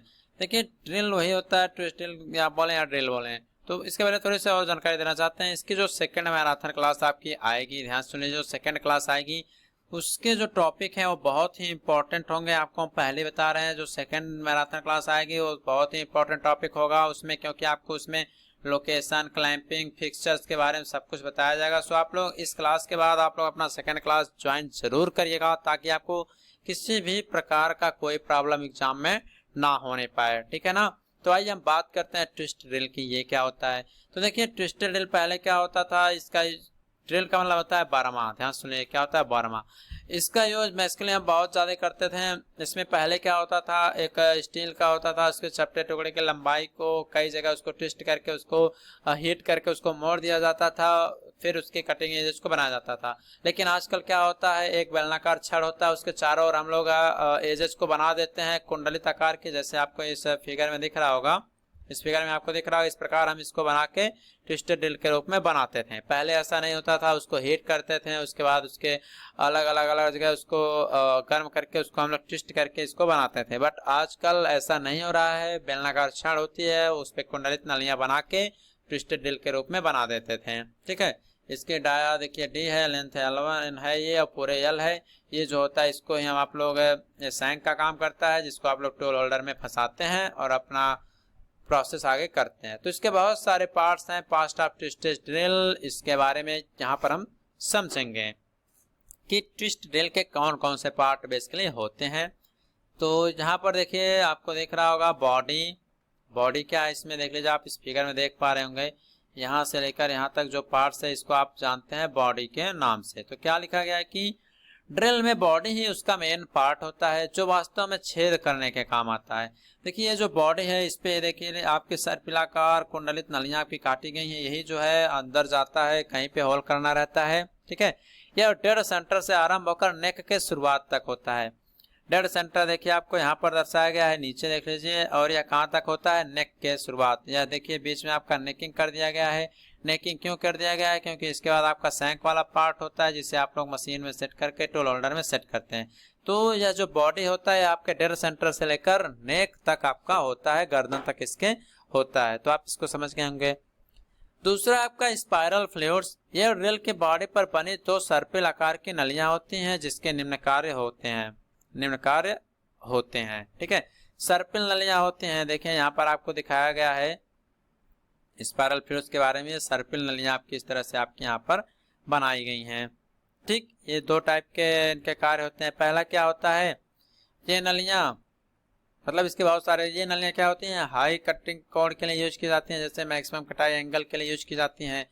दांत छिलकों को मोड़ने के लिए ये नलियां जो है स्थान प्रदान करती हैं। ऐसा देखिए, अगर काटते जाएंगे आप लोग, काटते जाएंगे तो आखिर उसमें से चिप तो निकलेगा ना। चिप का मतलब वो होता है जब आप लोग काटते हैं, जिसे आप कहते हैं बुरादा। लकड़ी काटते हैं कहते हैं बुरादा निकल रहा है, लोहा काटते हैं तो आप कहते हैं बुरादा निकल रहा है। वो क्या होता है, चिप होता है, बेसिकली वो चिप का काम करता है। तो अगर बाहर नहीं रह जाएगा, अंदर ही फंसा रह जाएगा, तो आपका क्या होता है, ड्रिल बिट खराब हो सकती है। तो ये जो फ्लूइड्स बनाए जाते हैं, नलिकाएं जो बनाए जाते हैं, इससे में आपके चिप फंसे रहते हैं। फिर आप जब बाहर निकालते हैं तो वह ऑटोमेटिक आपके निकल जाते हैं। ओके, थर्ड है कि कटिंग एज तथा कटिंग फ्लूइड के पहुंचने का मार्ग भी प्रदान करती हैं। जो फ्लूइड्स होते हैं, स्पाइरल फ्लूइड्स जो होते हैं, वो आगे प्रदान करती हैं उसको, फ्लूइड को कैसे अंदर तक पहुंचाना है, जो लुब्रिकेंट हैं। तो ये सारे जो काम होते हैं, ये स्पाइरल फ्लूइड्स के काम होते हैं। सैंक के बारे में बात करते हैं, तो सैंक आपको समझ में आ ही गया होगा। सैंक वही होता है कि मशीन स्पिंडल या ड्रिल चक में जो पार्ट पकड़ा जाता है, उसी को हम सैंक के नाम से समझते हैं। सैंक जो होता है, ये क्या है, सैंक समांतर स्टैंडर्ड टेपर वाले अथवा समांतर सीधे हो सकते हैं। वो तो आपको इस फिगर में दिख ही रहा होगा। यह है आपका सैंक, यह है आपका सैंक। ठीक है, ये आपका सैंक है, इसको आप समझ गए होंगे। ये आपको टैंक दिख रहा होगा नीचे, छोटा सा आपका लास्ट में टैंक दिखाया गया है। ये क्या होता है, इसके बारे में भी जानकारी ले लेते हैं। जो टैंक होता है, क्या होता है, सैंक के ऊपर का भाग थोड़ा चपटा होता है, जिसे टैंक कहते हैं। टैंक की सहायता से ड्रिल को मशीन स्पिंडल से हम बाहर निकालते हैं। जैसे आप लोग देखते हैं कि बहुत सी जगहों पे आप देखते होंगे फंसाने के लिए, जैसे कोई बैटरी सेट किया जाता है तो फंसाने के लिए आप उसको कहते हैं कि हाँ वो सेट हो गया है, चक में बैठ गया अच्छी तरह से। तो टैंक का भी वही काम होता है कि इसके माध्यम से आप ड्रिल वेट को ड्रिल मशीन से सही से निकाल सकते हैं, सही से उसको लगा सकते हैं। तो ये हो गया आपका ट्विस्ट ड्रिल का कॉन्सेप्ट, और एग्जाम में क्वेश्चन आने वाला है, इसको पढ़िएगा जरूर, एक फिगर सहित आप इसको जरूर पढ़िएगा। डेड सेंटर मतलब मृत केंद्र, जो सबसे नीचे वाला पार्ट था, हमने आपको अभी इस फिगर में दिखाया था। यहाँ पर देखिए डेड सेंटर आपका यही है, जो आपके रिवेट की तरह बनाया गया है।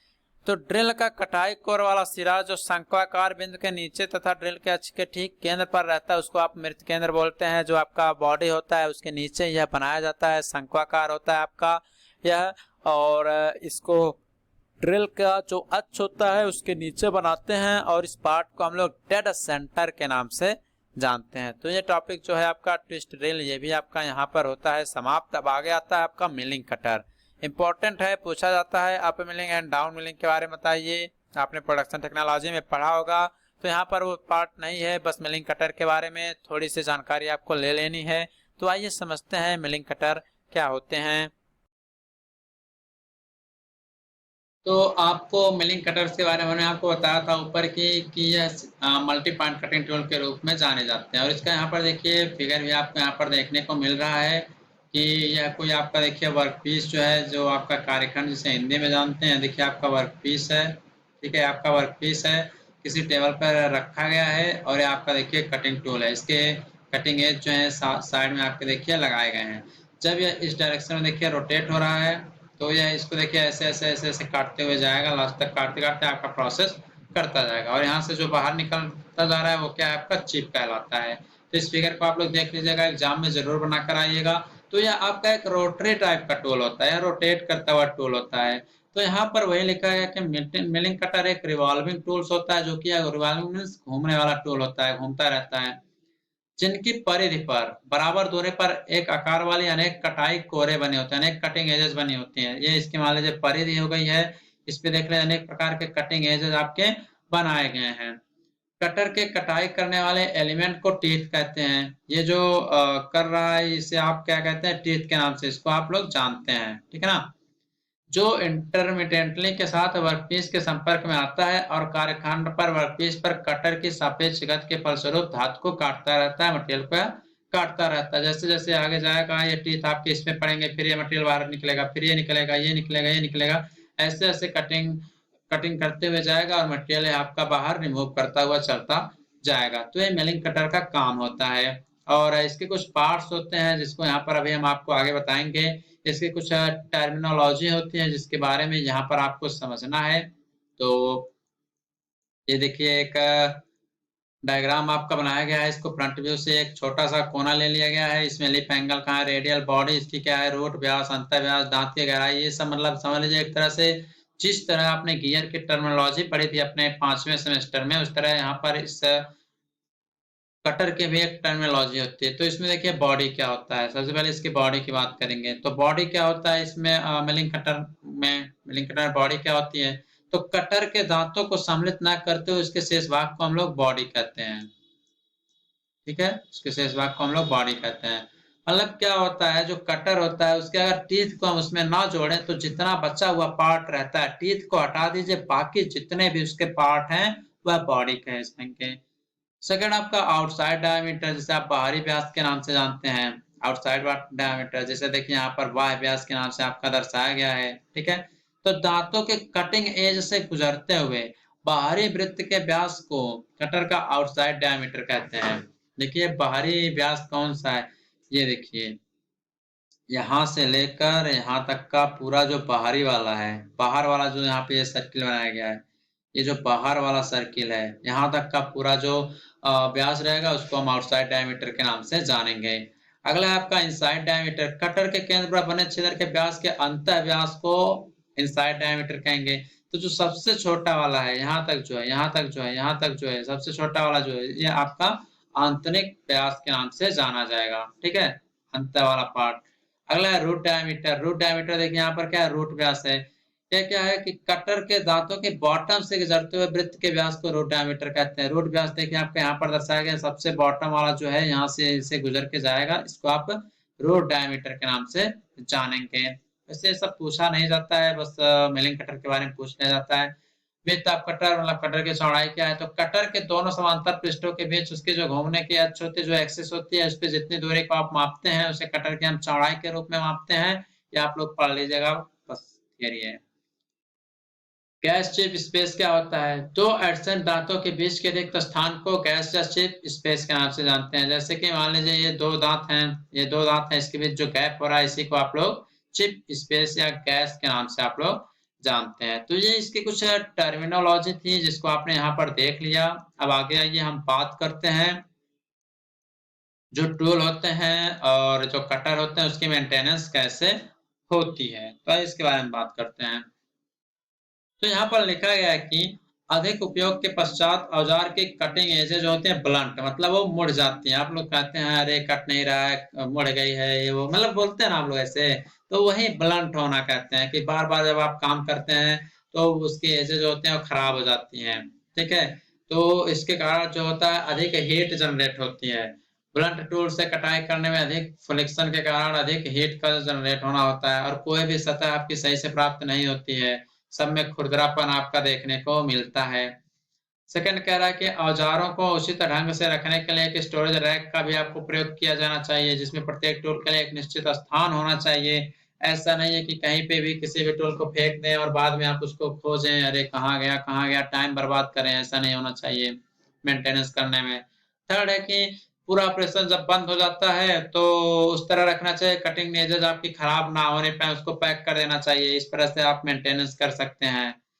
फोर्थ कह रहा है कि कटिंग टूल के ब्लंट ब्लेडों तथा एज को यदि पुनः ग्राइंड करके भी अच्छे परिणाम आने की संभावना ना हो तो उन्हें बदल देना चाहिए। जैसे आप लोग जाते हैं तो कहते हैं कोई खराब हो गया होता है तो आप जाते हैं धारी पे चढ़वाने की, हाँ सही हो जाएगा, आप उसको घिसते हैं, फाइलिंग करते हैं ताकि फिर से अच्छी एज मिल जाए। अगर उसके बाद भी सही नहीं हो रहा है तो आप उसको बदल दें और आप उसको नया लाएं मार्केट से जाके। पांचवा कह रहा है कि कटर को कभी भी उल्टे डायरेक्शन में ऑपरेट नहीं कराना चाहिए। जैसे कि अगर वो क्लॉकवाइज चल रहा है तो क्लॉकवाइज ही चलाना चाहिए। अगर उस तरह से अगर आपके एजेस बनाए गए हैं क्लॉकवाइज डायरेक्शन में चलने के लिए तो उसी डायरेक्शन में चलाइए, उसको विपरीत मत कीजिए, नहीं तो सभी एजेस जो होती हैं वह ब्लंट हो जाएंगी। ओके, आज के सेशन का लास्ट टॉपिक होने वाला है चिप ब्रेकर। चिप ब्रेकर क्या होता है देख लीजिए क्या होता है। ये आपका होता है वर्क पीस। ये है कोई आपका वर्क पीस। क्या है आपका वर्क पीस? ठीक है, पूरा वर्क पीस है यार, पूरा आपका है वर्क पीस। ठीक है, उसके बाद ये आपका टूल है। यहाँ से टूल आपने भिड़ाया है और आपका इतना इतना डायमीटर का वह चिप, मतलब इतना डायमीटर का वह कटिंग करते हुए बाहर निकल रहा है। ठीक है ना, तो ये टूल जब काटेगा तो जो बाहर पुरादा टाइप का आप लोग कहते हैं वही होता है आपका चिप। तो इस तरह से देखिए आपका चिप जो है आपका बाहर निकलेगा। ठीक है, चिप आपका इस तरह से बाहर आपका निकलेगा। चिप रिमूवल प्रोसेस आप पढ़ेंगे जब तो आपको समझ में आएगा। जब बीटेक करेंगे आप लोग तो आपको सारा प्रोसेस 3D में दिखाया जाता है। तो लिखा क्या गया है कि चिप ब्रेकर का कार्य छीलन के घुमाव को घटाते हुए इसे तोड़कर पृथक करना है। जैसे क्या होता है, बहुत सारे प्रोसेस में ये होता है, ये देखने को मिलता है कि अगर आप ऐसे हैं कटिंग करते जाएंगे काफी लंबी लंबी चिप्स निकलती जाती हैं। ये अगर आपके हाथ में लग भी जाए तो आपको काट भी सकते हैं, आपके हाथों को क्रैक आ सकता है। मतलब ये बहुत लंबे लंबे चिप होती हैं और काम करते समय परेशानियां होती हैं। तो उसके लिए चिप ब्रेकर का यूज किया जाता है जो कि उन चिप को इस तरह से जो छोटे छोटे टुकड़े यहाँ पर बनाए उसको छोटे छोटे टुकड़े में तोड़ देता है। तो जो ये छीलन आपका ऐसे लंबे लंबे लंबे लंबे पत्तियों के रूप में निकलता है, आपका मटेरियल ही तो कोई होता है जो मटेरियल आप काटते हैं। तो इसको तोड़ने, इसको निश्चित दिशा में गाइड करने के लिए औजार का जो फेस होता है उस पर कटिंग एज के समांतर एक खांचा काट दिया जाता है। खांचे को ग्राइंडिंग द्वारा आप लोग गोलाकार आकृति का भी बना देते हैं, जिसमें क्या होता है चिप ब्रेकर के माध्यम से सारे चिप जो है एक जगह आपके इकट्ठा हो जाते हैं। चिप ब्रेकर नाम से समझ लीजिए कि जो आपके चिप निकलते हैं उसको ब्रेक करने का काम जो होता है, जो प्रोसेस होता है उसे आप चिप ब्रेकर के नाम से जानते हैं। सो गाइस, आज का सेशन जो है यहीं पर हम समाप्त करते हैं। आज का इस सेशन का यहीं पर समापन करते हैं। बाकी इसका जो सेकंड क्लास है वो भी जल्दी ही आपको मिल जाएगा, टेंशन मत लीजिए। लेकिन ध्यान रखिएगा जो सेकंड क्लास है वो बहुत ही इंपॉर्टेंट होने वाला है। सो मिलते हैं आपसे हम सेकंड क्लास में, तब तक के लिए बाय बाय।